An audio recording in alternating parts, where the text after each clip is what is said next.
Hello, welcome to the show. Before we get started, just take a second and listen.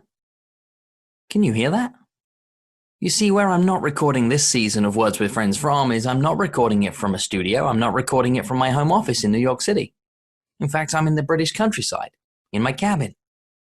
And what you might be hearing in the background is the chirp of a bird song. Perhaps you're hearing the buzz of a bee. And that's because those are the sounds that are happening in my background right now because, like you, or certainly many of the people that you know, I am locked down.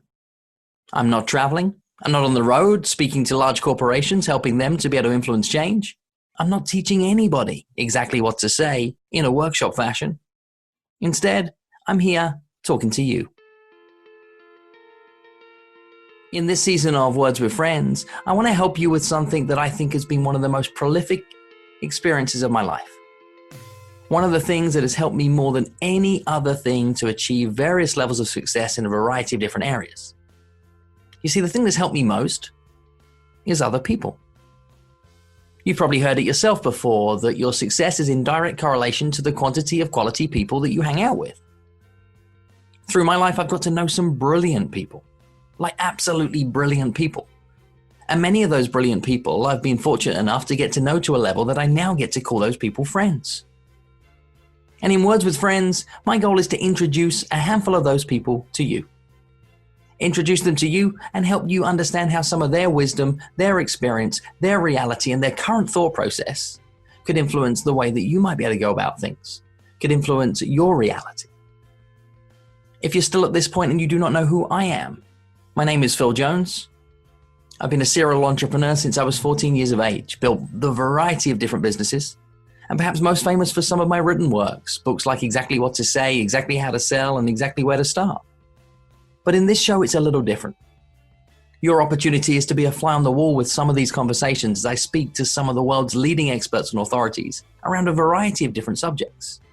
You're going to hear from people like the world's leading body language expert. You're going to learn from the greatest performance coach that I've ever met. You're going to meet the image consultant that most image consultants have learned how to be image consultants from. What else are you going to learn about? Well, you're going to learn about the importance of keywords, you see, because in every guest interview, that's all we do. We chat about a single word. So we're going to talk about words like trust, integrity, performance, productivity.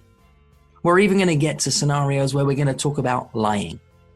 See, in each of these conversations, I'm going to take a deep dive, give one of my friends a hard time, get them to be able to unpack and explain what that word really means. We're then going to look at how does it relate to right now? How are people behaving right now? And what can you do to be able to navigate your conversations with those people right now to be able to get more of what you want? How can you be more influential and persuasive in the moments that matter? We're even going to take this in a very holistic viewpoint. See, one of the interviews that I have is with somebody I hugely admire, and she is going to introduce us to some of her key techniques of what it means to build a fantastic family. I don't think I've ever had a conversation on the air with anybody about family before. And guess what? At this point in time, as I'm recording this with you, I know the interview's scheduled, but I haven't even had it yet. So I'm pretty darn excited about it. I hope you are too. And as you listen through these episodes, think about something. Think about yourself. Take a few moments to reflect and start to consider what it feels like to be able to think differently. How you might be able to use some of these thoughts to be able to act differently. And then if you act differently, what those differences could go on to be able to make in your life. So I invite you to pull up a hypothetical chair. You get a seat at the table. You get to sip your coffee, slurp at your cocktail, take a sip of your beer, whatever it is that you might be wanting to drink alongside us, as I introduce you to some of my friends in this season of Words with Friends. See you soon.